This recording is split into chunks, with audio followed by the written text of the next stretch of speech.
안녕하세요. 오늘은 한자다 48쪽에 나오는 지아비 부자 모양을 가진 글자들을 살펴보도록 하겠습니다.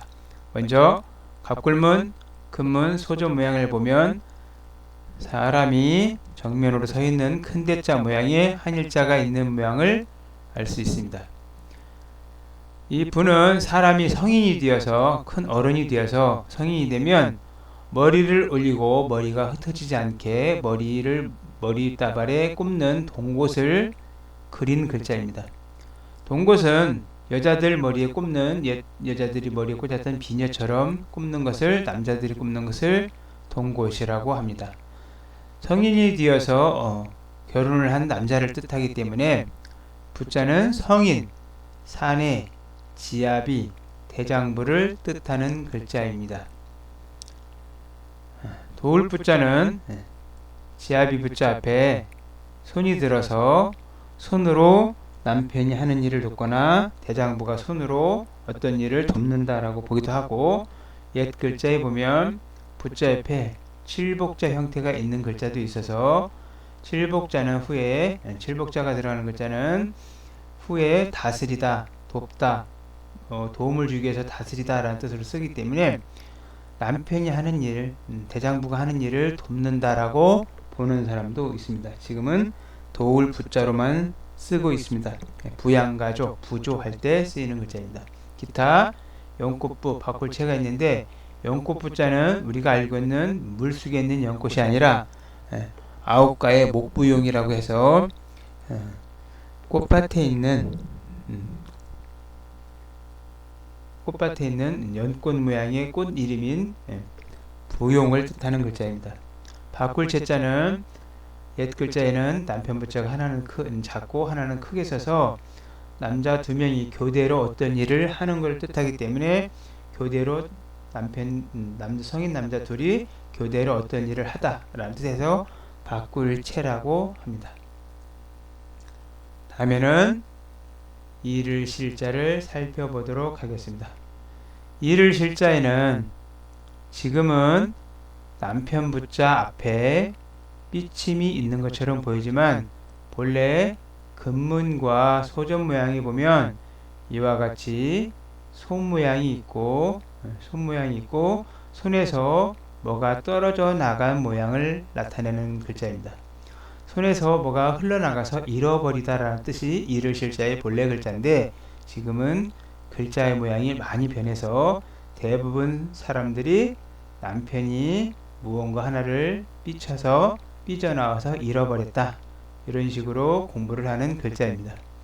남편 부자와는 관계없고 손에서 뭐가 떨어져 나가서 잃어버렸다라는 뜻으로 쓰이는 글자이지만 지금은 글자 모양, 해소 모양이 많이 변했기 때문에 억지스럽게 해석하지만 삐치다, 남편부 이와 같이 공부를 해도 무방하겠습니다. 이를 실자는 앞에 벼와자가 있어서 벼와자를 붙여서 벼를 잃어버릴까봐 차례차례 쌓아두는 모양에서 차례질이라고 합니다. 옛 농사에서 보면, 벼농사에서 보면 농사가 끝나면, 추수가 끝나고 나면 이 논둑에다가 벼를 차례차례 이와 같이 잘 쌓아놨던 풍습이 있었습니다. 지금은 기계로 추수를 하기 때문에 이러한 모양마저 보이지를 않습니다. 기타 채권 차례질, 책이 있으면 책 앞에 이만하게 수건같이 비산을 붙여서 책에 이름을 써서 순번을 썼던 것을 채권 차례질, 갈마들질, 말이 어려운데 교대로 서로 들어온다라는 뜻입니다. 거꾸로질질, 편한일, 질탕질자 등에 쓰이는 글자입니다. 다음은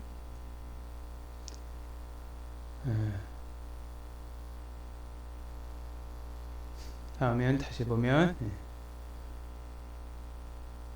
화살시자에 대해서 살펴보도록 하겠습니다. 화살시자는 갑골문에 보면 이와 같이 화살촉 모양이 둥글게 되어 있는데 금문에 오면서 뾰족한 형태로 변해서 소전 모양에서 지금의 모양으로 변해갑니다. 위에 이와 같이 뾰족한 화살 모양이 후에 위에 부분이 이와 같이 변해서 화살시라고 합니다. 이 화살시자도 모양이 많이 변해서 화살처럼 보이지 않기 때문에 학생들한테 가르칠 때 하늘로 올라가는 화살 이와 같이 설명하기도 하는 글자입니다. 참고로 시는 나무를 깎아서 만든 화살입니다.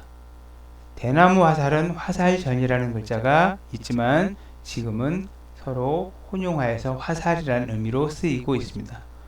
화살은 옛날에 뭘 쏘아서 잡기도 하지만 화살을 만들 때 길이를 거의 같게 만들었기 때문에 어떤 길이를 재는 용도로도 사용했던 글자가 화살시자입니다.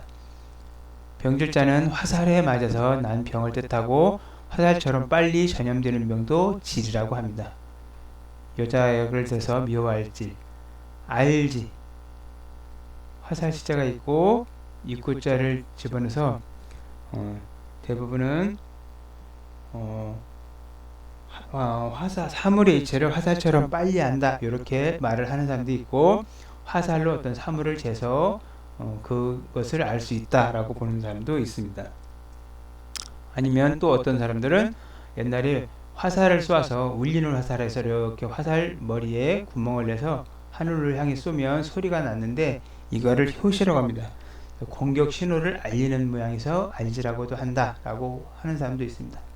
지혜지자는 알지자가 원래는 지혜지자와 같이 쓰였지만 밝은 지혜를 뜻해서 밑에 말할자 형태처럼 보이지만 날일자 형태에서 지혜를 나타내는 지혜지자.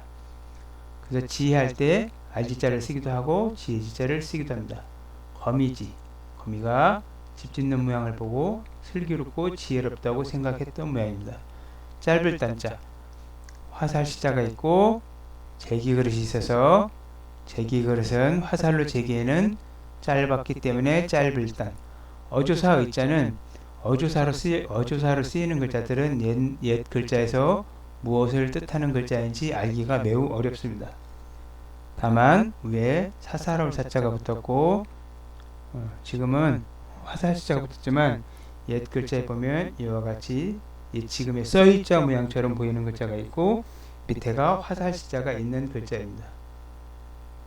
그래서 어떤 상태가 멋멀어서 어떤 일이 무슨 일이 끝난 모양에서 의자를 쓰기 때문에 지금은 이 어조사 의자는 문장 끝에만 쓰이는 글자입니다. 조사로만 쓰이기 때문에 본래의 뜻을 알 수가 없습니다.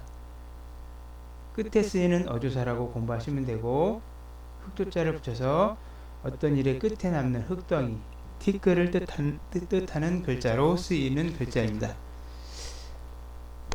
다음은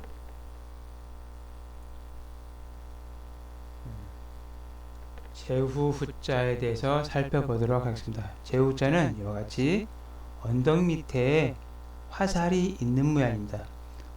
이 언덕은 그냥 언덕이라고 보기도 하고 어떤 사람들은 관역판과 화살이라고 보는 사람도 있습니다. 그래서 화살과 관역판, 활을 잘 쏘았던, 활을 잘 다루었던 제후를 뜻해서 제후후라고 합니다. 일부 학자들은 관역판 한가운데를 제후라고 하고 사대부, 선비 이와 같이 뜻해서 이 한가운데 관역판을 제후를 뜻하기 때문에 제후라고 한다라고 보는 사람도 있고 한가운데서 그 극점에 해당되는 부분은 제후를 왕을 뜻하기도 합니다. 천자를 뜻하기도 합니다. 관역판에서는 어쨌든 제후자는 본래 이와 같이 관역판 언덕이나 관역판 모양과 화살을 뜻했던 글자입니다. 지금은 모양이 많이 변해 있습니다. 가장 어려운 게 제후자를 공부할 때 가장 어려운 게 이 기후자하고 제후자하고 구분이 매우 어렵습니다. 기후자는 제후자 가운데 한일자 획이 더 들어가는데 본래 이와 같이 소전 모양의 제후자 앞에 다시 사람 자를 붙여놓은 모양이 기후자입니다. 거기서 관역판을 잘 살펴보는 사람, 조짐, 느낌, 낌새라는 뜻에서 후자는 살피고 바라본다, 기후라는 뜻으로 변해서 쓰이는 글자입니다. 제후자와 기후자를 잘 구분해야 합니다. 기타 목구멍 후자, 입구자를 더해서 입에 관역반 형태로 생긴 목구멍을 뜻해서 목구멍 후자가 쓰이고 있습니다.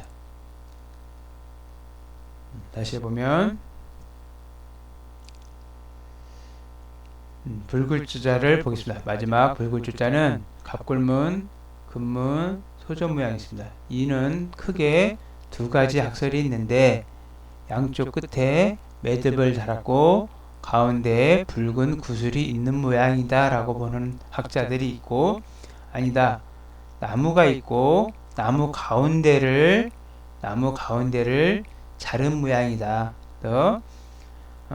붉은 구슬이 있거나 나무 가운데를 자르면 속이 붉게 보이기 때문에 붉을주라고 쓰였다라고 보기도 합니다.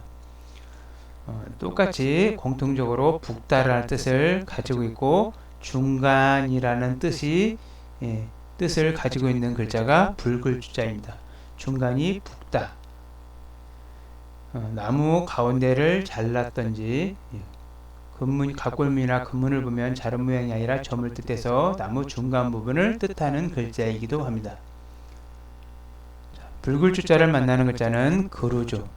나무 가지나 뿌리가 아닌, 나무 가지는 많고 뿌리도 많지만 이 가운데는 한 개가 되기 때문에 한 그루, 두 그루 할 때 우리 주식할 때 쓰이는 주가 되고, 구슬 중에서도 붉은색이 나는 둥근 구슬을 주라고 합니다. 벨주, 말씀 한자를 집어넣어서 말을 중간에 끊는다, 말로 죽이라고 하다. 벨주. 예쁠주, 다를수, 뼈 앙상할 할자가 들어가서 다를수, 뭔가 특별하게 달라졌다, 죽다라는 뜻으로 쓰이는 글자입니다. 물가숫자는 사람 이름에 많이 쓰이는 글자고 기타 저울른 숫자가 있습니다. 감사합니다.